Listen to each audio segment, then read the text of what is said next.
और अल्लाह तबारक व तआला ने तो हुक्म दिया था कि आप पहुंचा दीजिए जो कुछ आपकी तरफ नाजिल हुआ है। अगर आपने ना पहुंचाया तो आपने रिसालत का हक अदा नहीं किया। तो क्या नबी सल्लल्लाहु अलैहि वसल्लम ने इतनी चीज़ जो इतनी अहम थी वो ना लिखवा कर रिसालत का हक अदा नहीं किया? अऊज़ु बिल्लाहि मिनश शैतानिर रजीम। बिस्मिल्लाहिर रहमानिर रहीम। बहुत सारे शिया अक्सर ये सवाल उठाते रहते हैं कि जुमरात के दिन नबी सल्लल्लाहु अलैहि वसल्लम ने कागज़ कलम मंगवाया और उमर रज़ी अल्लाह ताला अन्हु ने लिखने नहीं दिया। पहली बात तो ये है कि आप हदीस के जितने भी तुर्क हैं सब देख लें, किसी के अंदर ये बात नहीं है कि उमर रज़ी अल्लाह ताला अन्हु ने ज़बरदस्ती करके रोक दिया, बल्कि ये है कि नबी सल्लल्लाहु अलैहि वसल्लम की बीमारी का ख्याल करके उमर रज़ी अल्लाह ताला अन्हु ने कहा कि हमें किताबुल्लाह काफ़ी है, हमारे पास किताबुल्लाह मौजूद है, और फिर दो ग्रुप बन गए। अब दो ग्रुप बने तो बात यह है कि एक ग्रुप था जो कहता था कि नबी सल्लल्लाहु अलैहि वसल्लम बीमारी की हालत में हैं, इसलिए आप सल्लल्लाहु अलैहि वसल्लम को तंग ना किया जाए। दूसरा ग्रुप कहता था कि लिखवा लिया जाए। अब इसमें सिर्फ उस वक्त उमर रज़ी अल्लाह ताला अन्हु मौजूद थे? नहीं, बाकी लोग भी थे। क्या अली रज़ी अल्लाह ताला अन्हु मौजूद थे? यही बात है, जब बाकी लोग मौजूद थे तो उनका घर साथ था, वो भी मौजूद होंगे, क्योंकि अब्बास रज़ी अल्लाह ताला अन्हु भी आते जाते रहते थे। उमर रज़ी अल्लाह ताला अन्हु जिनका घर दूर था वो मौजूद थे। अब्दुल्ला बिन अब्बास रज़ी अल्लाह ताला अन्हु मौजूद थे, तो अली रज़ी अल्लाह ताला अन्हु भी लाजमन मौजूद होंगे, और कोई नहीं दावा करता कि वो मौजूद ना थे।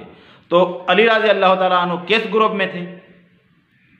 अली रज़ी अल्लाह ताला अन्हु के ग्रुप में थे जो कह रहा था कि नबी सल्लल्लाहु अलैहि वसल्लम की बीमारी का ख्याल करके ना लिखा जाए, या दूसरे ग्रुप में थे जो कहता था कि लिखा जाए। अगर कहा जाए कि अली रज़ी अल्लाह ताला अन्हु उसी ग्रुप में थे जो कह रहा था कि ना लिखवाया जाए, नबी सल्लल्लाहु अलैहि वसल्लम को तकलीफ़ ना दी जाए, तो फिर वो इल्ज़ाम जो उमर रज़ी अल्लाह ताला अन्हु और बाकी साहबा पर है वो अली रज़ी अल्लाह ताला अन्हु पर भी आता है। अगर कोई कहता है कि अली रज़ी अल्लाह ताला अन्हु दूसरे ग्रुप में थे जो कहता था कि लिखा जाए, तो फिर तो बात यह बनती है कि वो जाकर उनका घर सबसे ज़्यादा नज़दीक अली रज़ी अल्लाह ताला अन्हु का था, और समझने सबसे ज़्यादा मुखातिब भी हुई थे क्योंकि घर सबसे नज़दीक उन्हीं का था। वो जाकर ले आते, लेकिन वो नहीं लाए। उसी इख्तलाफ में बात रहेगी। और दूसरी बात कि नबी सल्लल्लाहु अलैहि वसल्लम ने फिर किन की बात मानी? अगर नबी सल्लल्लाहु अलैहि वसल्लम चाहते लाजमन लिखवाना तो कोई शख्स ऐसा नहीं था कि नबी सल्लल्लाहु अलैहि वसल्लम की बात को टाल सकता। अगर नबी सल्लल्लाहु अलैहि वसल्लम इतनी लाजमी समझते तो किसी के कहने पर रुकने वाले नहीं थे। आप मुशरिकीन मक्का के जुल्म सितम से नहीं डरे, जितनी तकालीफ आई नहीं डरे, कुफार से जंगें हुई नहीं डरे, इसी एक राय की वजह से डर गए। नबी सल्लल्लाहु अलैहि वसल्लम ऐसे नहीं थे, और अल्लाह तबारक व तआला ने तो हुक्म दिया था कि आप पहुंचा दीजिए जो कुछ आपकी तरफ नाजिल हुआ है। अगर आपने ना पहुंचाया तो आपने रिसालत का हक अदा नहीं किया। तो क्या नबी सल्लल्लाहु अलैहि वसल्लम ने इतनी चीज़ जो इतनी अहम थी वो ना लिखवा कर रिसालत का हक अदा नहीं किया? नहीं, ये कतन गुमान नहीं किया जा सकता। तो फिर बाकी बात क्या रह गई कि नबी सल्लल्लाहु अलैहि वसल्लम ने फिर किन की राय को माना? उनकी राय को माना जिनमें उमर रज़ी अल्लाह ताला अन्हु थे। इसलिए आप सल्लल्लाहु अलैहि वसल्लम ने वो लिखवाया नहीं। और जो लोग कह रहे थे कि लाजमी लिखा जाए, अगर अली रज़ी अल्लाह ताला अन्हु को उस गिरोह में माना जाए तो फिर आप सल्लल्लाहु अलैहि वसल्लम ने अली रज़ी अल्लाह ताला अन्हु और उनके गिरोह की बात नहीं मानी और उन पर उमर रज़ी अल्लाह ताला अन्हु और उनके गिरोह को फौकियत दी।